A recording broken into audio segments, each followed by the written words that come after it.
buenas prácticas agrícolas es algo que está hoy, se está utilizando para la certificación tanto de frutas como hortalizas.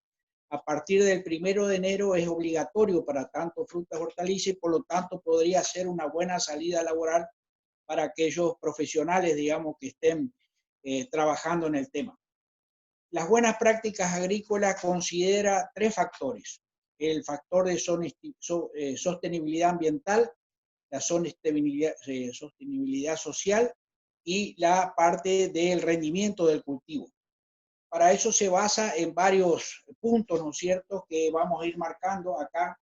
Uno es la trazabilidad del producto, o sea, todo lo que desde la compra de la semilla hasta la venta del producto tiene un proceso de trazabilidad, por lo tanto tiene que llevar registros. Eso es una de las grandes diferencias que tenemos con lo que es la producción tradicional, ¿no es cierto? Registro desde la compra de la semilla hasta la comercialización del producto. Tenemos que decir, como les comentaba, registro, y por supuesto estos registros están supeditados a auditorías para dar la certificación de buenas prácticas.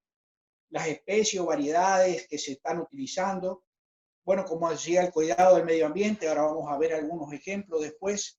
La historia y manejo de la explotación, o sea, del lote donde se está produciendo ese producto.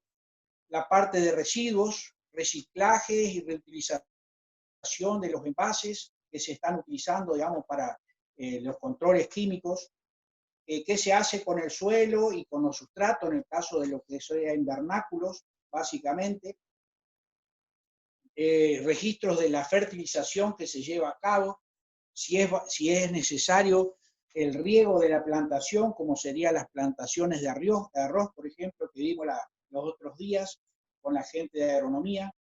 Y llegamos a la parte de protección de plagas y enfermedades, que es lo que está registrado como el manejo integrado de plagas. O sea que todo lo que sea la parte de plagas y enfermedades está dentro de un proceso de manejo integrado de plagas que ahora vamos a llegar a definir. La recolección o cosecha y la posterior comercialización, el manejo de los productos, digamos, para llevarlos hasta el mercado. Y acá, como les decía, la parte de sostenibilidad social, que considera la salud laboral, o sea, es la primera vez que se considera al trabajador rural como parte de esto.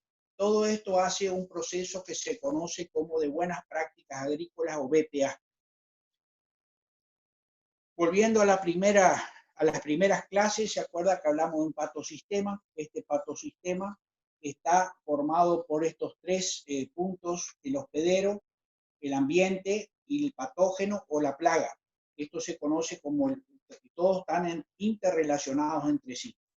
A veces se considera un cuarto factor cuando hay algún vector que es transmisor de esta plaga o de este patógeno, o también el hombre, que a veces hace de vector y que lleva modificando el ambiente, llevando la patógeno o la plaga hacia otro lugar, y también puede ser considerado como una tétrade en lugar de un triángulo. Bueno, ¿cuál es la diferencia que hay entre los años 60 con el manejo integrado de plagas actualmente? En los años 60, lo que había era que el productor, cuando llegaba a la chacra y veía algún insecto, algún problema de enfermedad, quería que se erradique por completo. No quería ver ningún insecto en su lugar. Y esto fue muy exitoso con el uso de los clorados, sobre todo el DDT, que era un insecticida muy fuerte que eliminaba o erradicaba a todas las plagas que se encontraban en ese momento. Si ustedes observan en el gráfico la línea amarilla, ¿no es cierto? La línea amarilla, y las flechitas rojas que están ahí a los 15, 25, 30 días aproximadamente desde que se empiezan a hacer los registros, eso corresponde a pulverizaciones que ha realizado el productor para el control de alguna plaga. Se realizan esas pulverizaciones. Igualmente, en la línea amarilla sigue subiendo, ¿no es cierto? Ahí hay una tercera pulverización con esa línea roja nuevamente, y ahí es donde la línea amarilla baja y queda en cero. Casi, digamos que el productor se queda conforme porque no ve absolutamente más nada en su plantación. A partir de los años 80, mediados de los 80, aparece este concepto de manejo integrado de plagas. Para eso tenemos que seguir la línea esta rosada, violeta, según como lo vean. Y fíjense de que ahí aparece otro concepto que es el umbral de daño. La vez pasada, ¿se acuerdan cuando estuvimos viendo Roya? Hablamos algo del umbral de daño. El umbral de daño ahora lo voy a definir, es un valor realmente económico en proporción. Y fíjense que está en un nivel de daño del eje de las I de aproximadamente un 25%. Ahí empieza a aparecer el problema de la presencia de la plaga o la enfermedad, ¿no es cierto?, siguiendo la línea violeta o rosada, y ahí recién a los 40 días pasa sobre ese umbral de daño. Y ahí, fíjense, hay una flechita violeta o morada o rosada, según como lo vean, que es donde se hace alguna estrategia de intervención. Ahí baja la enfermedad y no baja a cero, sino que se mantiene por debajo del umbral de daño. Y eso es lo que se utiliza hoy en día para el manejo integrado de plagas. No la erradicación total de la plaga o de la enfermedad, sino una convivencia para mantener así los enemigos naturales y toda la parte de protección del medio ambiente. Bueno, acá está la definición de manejo integrado. No contempla la eliminación de agroquímicos como estrategia de control, sino que intenta utilizarlo combinado con otras estrategias, ¿no es cierto? Esto asegura el suministro de alimentos de forma segura, ¿no es cierto?, sanos, pero también disminuye los riesgos a seres humanos y al ambiente. Acá está el concepto de umbral de daño. Como les decía, es un valor económico que está dado por el daño económico cuando si suponemos que hay un rendimiento de 100% de una plantación. Esto se da en condiciones ideales, en condiciones controladas, posiblemente de laboratorio o de invernáculo, donde un cultivo da el 100% de su potencial. A partir de la presencia de plagas y enfermedades, esos rendimientos comienzan a disminuir, ¿no es cierto? Cuando esa disminución es igual al costo de un tratamiento, ahí estamos hablando de lo que se conoce como umbral de daño. Y ese es el valor que se fija para realizar a partir de ese umbral una estrategia de control. Así tenemos, por ejemplo, en el manejo integrado distintos niveles de equilibrio. Cuando la curva está por debajo del umbral de daño, no hay que hacer ninguna intervención, ¿no es cierto? Esto se da, por ejemplo, en plantaciones, de cualquier tipo de cultivos, anuales o perennes, ¿no es cierto? Si la presencia de una plaga o enfermedad está por debajo de ese umbral de daño, no hay que hacer ningún tipo de intervención. Hay que conocer, por supuesto, muy bien cuáles son los umbrales de daño. En el segundo caso, la población inestable, la población alcanza o pasa el umbral de daño, que era un poco el ejemplo que les mencioné anteriormente. Una vez que pasa el umbral de daño, ahí sí hay que hacer alguna intervención para bajar por debajo de esos umbrales. Y en el caso de plantaciones perennes, que serían forestales o frutales, o sea, que tienen varios años en el lote, puede haber variables de acuerdo a situaciones. Por ejemplo, en casos de brotaciones es muy común que aparezcan algunos insectos picadores, suctores, por ejemplo, que aprovechan del brote. Entonces, en esos momentos puede haber poblaciones por encima del umbral de daño y ahí es donde necesitaría realizar alguna intervención. Puede ser que también estas brotaciones sean susceptibles a alguna enfermedad, por lo tanto hay que protegerlas, digamos, para evitar, digamos, daños mayores.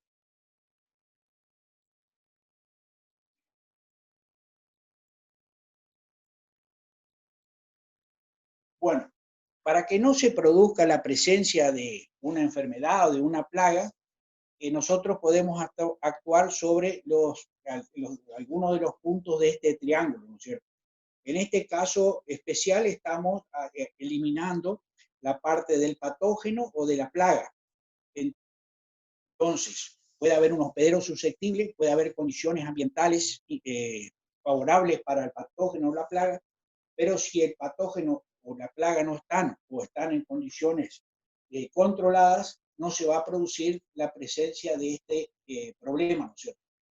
Entonces, acá tenemos tres términos que tenemos que recordar. Uno es la exclusión, el otro es la evitar y el otro es erradicar. Las tres E, básicamente, que son los que se utilizan para el manejo integrado de los patógenos de las plagas. En el caso de la exclusión, o sea, la primera es, la plaga o patógeno no está presente en nuestra región o en nuestro país. Entonces tenemos que prevenido a ser introducido en esa región dada o en el país. Acá es muy importante todos los trabajos de certificación y de cuarentena, ¿no es cierto?, que se deban realizar, y por supuesto la comercialización de semillas, ¿no?, que son los que generalmente introducen los problemas, digamos, desde una zona a otra, sean semillas en forma de semillas propiamente dichas, o semillas en forma de clonaciones, de estacas, que generalmente son los más problemáticos porque ya son material vegetativo que puede traer algún problema incorporado. Entonces, para evitar o mejor dicho, excluir la presencia de una plaga en una región, los programas de certificación, de inspección, que básicamente utiliza el SENASA, que es la policía, las cuarentenas y los procesos de cuarentena. Eso ya lo comentamos en varias veces, que es cuando uno trata de mandar algo enfermo, vamos a suponer alguna fruta, desde un país donde está presente el problema hacia otro lugar donde no está presente ese problema. Entonces tiene que hacer un proceso de cuarentena, como es el que estamos viviendo exactamente ahora con el tema del virus. Uno de los temas es la exclusión, o sea que se debería evitar toda la entrada de gente al lote, ¿no es cierto? Y con la entrada debería ser con una previa desinfección, tanto de mano como de patas, ¿no es cierto?, del calzado. El tema en Misiones es que no existen los alambrados, por lo tanto hay una libre entrada por cualquier sector. Teóricamente debería ser cercado, digamos, estos lotes para evitar la introducción de animales o personas que puedan introducir algún problema. La segunda es la de evitar, ¿no es cierto? Evitar la plaga ya se encuentra presente en la región, pero nosotros no queremos que entre en nuestro lote donde estamos produciendo. Entonces ahí sí o sí necesitamos utilizar semillas certificadas que nos van a garantizar un estado sanitario importante. La elección del sitio de la plantación, tratar de evitar los bajos para evitar, digamos, la presencia de aquellos hongos que son problemáticos, digamos, para la pudrición de raíces. La presencia de vecinos con lotes abandonados, ¿no es cierto?, que puedan tener el problema y ser fuentes de inóculo para la plantación que nosotros queremos hacer. La elección del área a plantar, por ejemplo, que sea libre de heladas, no vamos a ir a plantar en un cultivo que es susceptible al frío en una sola baja, ¿no es cierto?, en una zona, una loma expuesta al sur, digamos, que puede estar más vulnerable al efecto de las heladas. Y la tercera es la erradicación. En este caso sería no la palabra erradicación en sí, porque eso significa eliminar totalmente a la plaga o al patógeno, sino que en este caso sería disminuir sus efectos sobre la plantación. Acá es la primera vez, digamos, que utilizamos químicos entre todas estas estrategias que se conocen con el nombre de quimioterapia. También los tratamientos de suelo, que ya vimos, digamos, desinfección, con solarización, con la aplicación de los bromuro metilo, que aunque está hoy prohibido, o algún otro preemergente, digamos, o el caso de algunos controles de maleza que se utilizarían para estos tratamientos de suelo.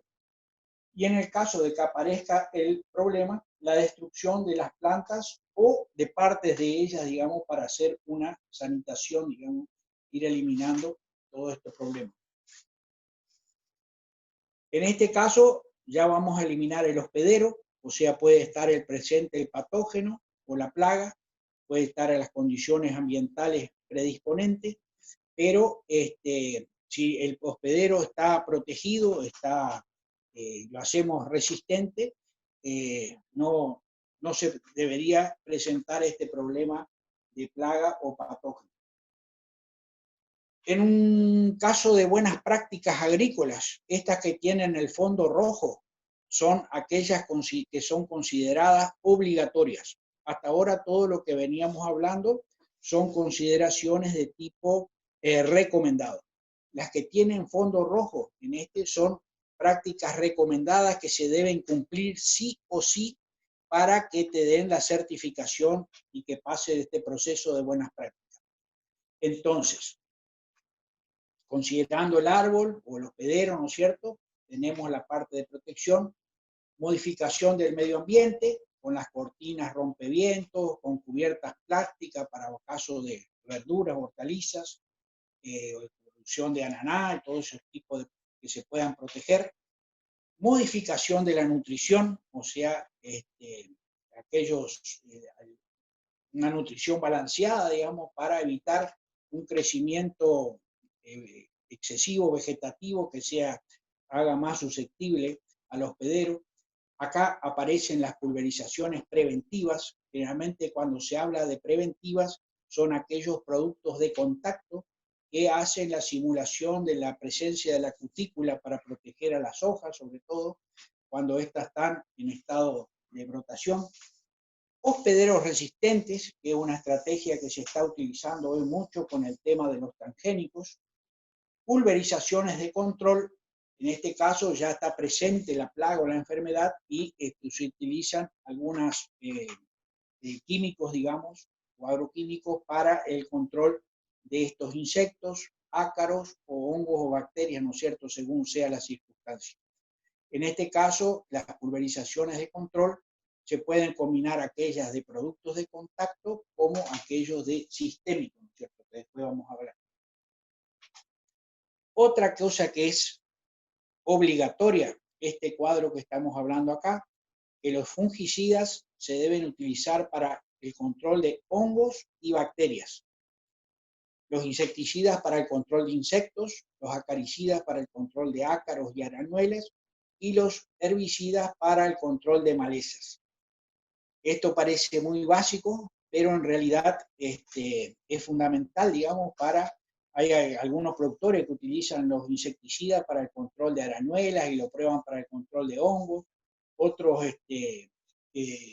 así van utilizando distintos productos para el control de otra cosa que no tiene nada que ver con lo que es el principio activo. Por lo tanto, estamos en condiciones de recomendar estos productos para el control de sus cosas específicas. Vuelvo a recordar la necesidad de la rotación de productos, no tanto de productos, sino más bien de principios activos, que de manera de evitar la entrada en resistencia de plagas o enfermedades, ¿no es cierto? Porque siempre el uso del mismo producto puede traer aparejado ese control, esa entrada en resistencia. Y como les decía en algunas clases, no hay muchos productos disponibles como para estar jugando, digamos, con esa posibilidad. Algunos fungicidas de contacto y algunas dosis que se utilizan, por ejemplo, el oxicloruro de cobre o el hidróxido de cobre a 1,5 a 3 por mil. Carbamatos, tenemos el Captan, Mancozeb, Cinep, a una concentración de 2 kilos o 2 litros por 1000 de agua, ¿no es cierto? Esos son por 1000 litros de agua. Si ustedes quieren hacer por mochila, lo tienen que llevar a 10, o sea, dividir por 100. Caso de algunos ejemplos de fungicidas sistémicos, tenemos el Venomil, 1,5 litros por 1000 de agua, carbendazina, la misma concentración, son productos casi hermanos. Hoy en día también está el metiltiofanato, que lo estamos probando para el caso de la yerba mate, con bastante buenos resultados. y los de nueva generación, que son estas las estrovirulinas. Las estrovirulinas provienen de la fermentación de un hongo, el Estrovirus, que se encontró en una plantación de pino en Europa y que tiene poderes fungicidas, ¿no es cierto? La diferencia entre fungicida es que teóricamente mata el hongo cuando se lo pone en condiciones controladas, y los fungistáticos son aquellos que frenan el crecimiento del hongo y por lo tanto pueda, después de un periodo de pérdida del efecto del fungicida o de condiciones favorables, puede seguir creciendo, ¿no es cierto?, sin problema. Estas estrovirulinas, como les decía, fíjense, las concentraciones son relativamente muy bajas comparativamente con aquellos. Tenemos varias, según las empresas de agroquímicos, ¿no es cierto? Y se utilizan 0,2 o 200 centímetros cúbicos por mil, o sea, una diferencia abismal. El Bayer, que es granulado, el Flynn de Bayer, son 100 gramos por mil de agua, y el Amistar Top, que generalmente viene combinado con un fungicida triazol, es también de 200 centímetros cúbicos por mil.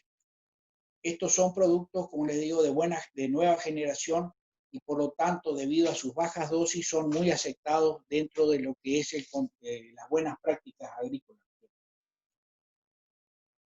Los inductores de resistencia son inductores sistémicos, son aquellos que no son ni fungicidas ni son tampoco insecticidas. Generalmente se los utiliza algunos de ellos como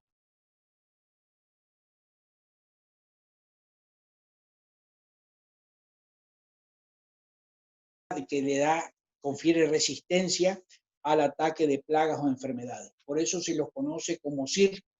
Eso tienen en el aula virtual subido un texto sobre esto, que se los conoce como inductores sistémicos de resistencia.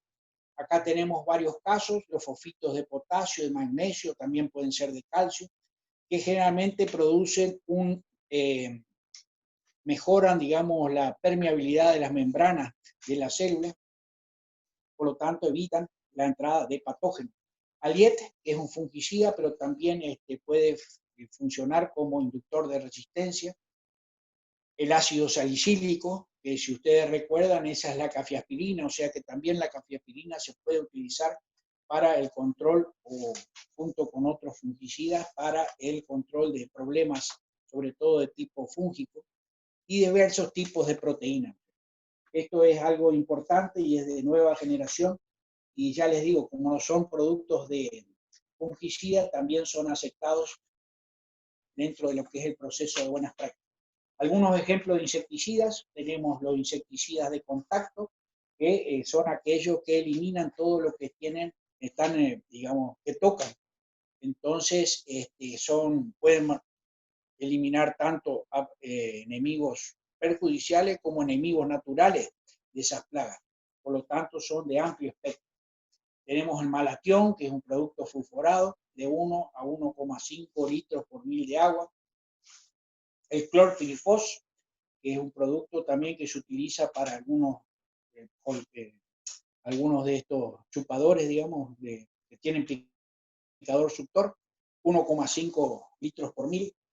El Sevin, que el Sevin es un producto que generalmente viene en forma de polvo, y generalmente es inocuo. Todos estos productos que les estoy mencionando generalmente son de alto olor, tienen un alto olor, esto está indicando su peligrosidad. En cambio, el carbaril o el Sevin, que se lo vende, está prohibido básicamente porque es altamente tóxico, y a veces se lo utiliza todavía en las agropecuarias, y la gente lo utiliza mucho porque es inoloro. Entonces creen que por ser inoloro es más benéfico, digamos, menos tóxico, pero básicamente es un producto de alta toxicidad, así que por favor tengan cuidado con eso. Se utiliza 1,5 kilos por mil de agua, pero ya les digo, está saliendo del mercado. Y en Misiones, como hay alta humedad, acá les pongo para el control de caracoles o babosas, es un producto granulado que se llama el metacetaldehído, el principio activo, y Clartex es el nombre comercial. Y los insecticidas sistémicos son aquellos que son tomados por la planta, al igual que los fungicidas sistémicos, y traslocados a distintos lugares. Y por lo tanto solamente va a afectar a aquellos individuos que se están alimentando de la planta, con cierta protección a los enemigos naturales, digamos, de esas plagas que están funcionando. En ese caso tenemos el imidacloprid, que es un producto de nueva generación que actúa, digamos, en base a hormonas de juveniles, hormonas de envejecimiento, y fíjense que la concentración que se utiliza es relativamente baja en comparación con los anteriores, de 300 centímetros cúbicos por mil de agua, y el clásico dimetoato, que es que se utilizó, se registró en la yerba mate para el control del chilio de la yerba mate en los años 80, y es el único producto registrado en yerba que se encuentra actualmente.